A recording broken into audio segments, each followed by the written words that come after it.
vous êtes dans un centre de rayonnement synchrotron, on utilise l'électron à soleil, comme dans la plupart des centres synchrotrons dans le monde, qui sont accélérés à de très grandes vitesses et à des vitesses qui sont relativement proches de la vitesse de la lumière. Il y a une propriété de ces faisceaux d'électrons qui circulent à grande vitesse, c'est que si on les perturbe par un champ magnétique par exemple, ils vont émettre une lumière extrêmement intense d'un grand domaine spectral qui couvre les rayons X jusqu'aux très grandes longueurs d'onde, l'infrarouge étant un des cas, ou les ondes millimétriques étant également faisant partie de ces lumières qui sont émises. Le synchrotron accueille des lignes de lumière. Donc une ligne de lumière, c'est un laboratoire qui va exploiter cette lumière dans une gamme d'énergie ou de fréquences qui est particulière à un objet scientifique ou un but scientifique.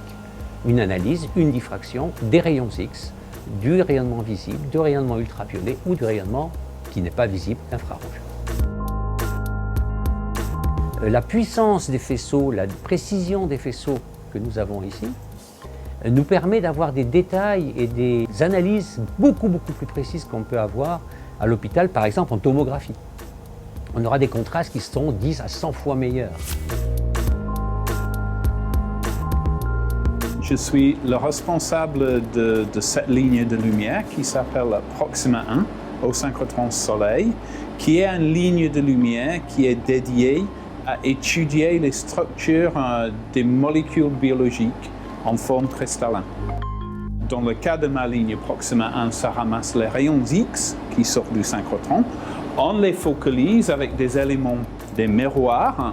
On choisit l'énergie de nos rayons X et on les amène vers un échantillon qui est l'échantillon qu'on essaie d'étudier. Il y a une émergence d'idées, de technologies qui permettent des avancées. Donc on est tous dans la recherche de l'avancée scientifique qui est la plus probante. À Soleil, par exemple, nous avons deux équipes. Bien sûr, les équipes de chercheurs sont là pour exploiter la lumière, et nous avons aussi une équipe de chercheurs, de physiciens des accélérateurs qui, tous les jours, émettent des idées nouvelles pour faire des faisceaux d'électrons, des arrangements de systèmes magnétiques qui vont nous permettre d'obtenir des lumières beaucoup plus puissantes, beaucoup plus petites, et nous, derrière, pouvoir l'exploiter pour aller plus loin.